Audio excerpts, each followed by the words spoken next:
अनि अब यहाँनिर के राख्ने यो राख्ने टाइट अलिकति सुरुमा चाहिँ अलिकति टाइट गरी सुरुमा गाँस्ने स्टिकर पेपरहरू राखेर गाँस्नु होइन भने कहिले त्यसरी अडिँदैन नि त। अनि अब यसलाई के गर्नु मिलाउनु त्यो हाम्रो के भन्छ बाइन्ड पनि त यो र यो बाइन्ड हो यो भइसक्यो यदि चाहिँ प्रिन्ट आउँछ यहाँ चाहिँ प्रिन्ट आउँदैन यसलाई चाहिँ के भन्छ खाली हुन्छ। यसलाई सिधा गर्नुपर्छ यसको सिधा गरिदिन्छ यसको यसलाई ट्याक्टर के हुनु पऱ्यो मिल्ने पऱ्यो यसको बाङ्गो भयो भने हुँदैन यसकोमा त्यो सिधा हुनु पऱ्यो ठ्याक्क मिल्नु पऱ्यो। अब यसो गरेपछि लक भयो नि त। अब यसो गरेपछि लक भयो अब हाम्रो के हुन्छ प्रिन्ट हुन्छ है प्रिन्ट हुन थाल्छ।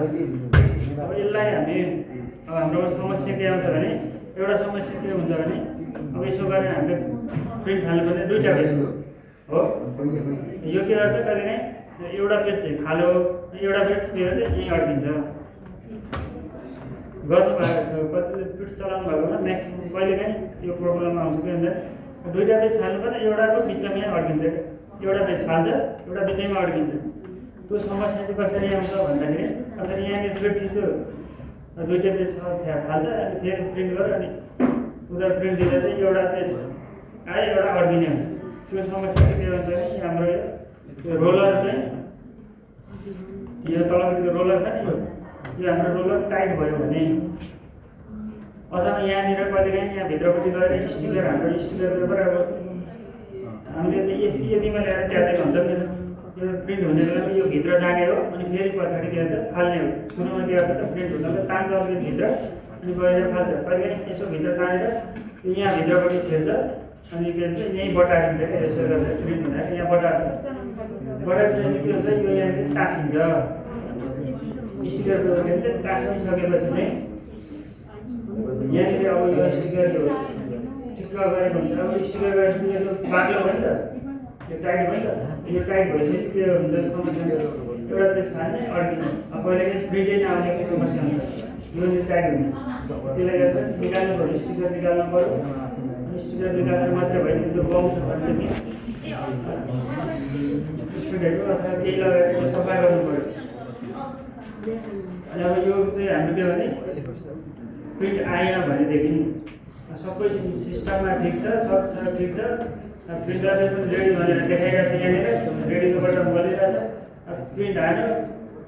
अलिअलि चल्दै जस्तो गर्दा अड्किन्छ भने के गर्नु पर्यो हामीले यो हेर्नुपर्छ यो तलको रोलर यहाँनिर स्टिकर टाँसेको छ कि छैन यो रोलर यसरी घुमेको छ कि छैन हातले घुमाउनु सकिन्छ कि सकिँदैन हातले यसरी घुमाउँदाखेरि घुमेर भनेदेखि यो के हुन्छ र प्रिन्ट गर्दाखेरि हामीले यसरी घुमाउनु सक्ने हुनु पऱ्यो। अनि हाम्रो के हुन्छ त मधुरो आउने समस्या नेक्स्ट के हुन्छ प्रिन्ट हुन्छ तर अलिक मधुरो हुन्छ स्क्यानर चाहिँ खाँदैन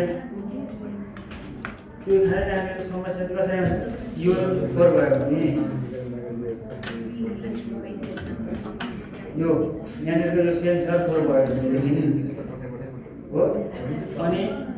यो प्रिन्टर हेड यो यसमा फोर भयो भनेदेखि अनि यो सेन्सरमा चाहिँ के भने फोर भयो भनेदेखि के हुन्छ मधुरो आउने यो भने चाहिँ प्रिन्टरले हिट गर्ने हुन्छ यो पेपरलाई चाहिँ यसले हिट गर्छ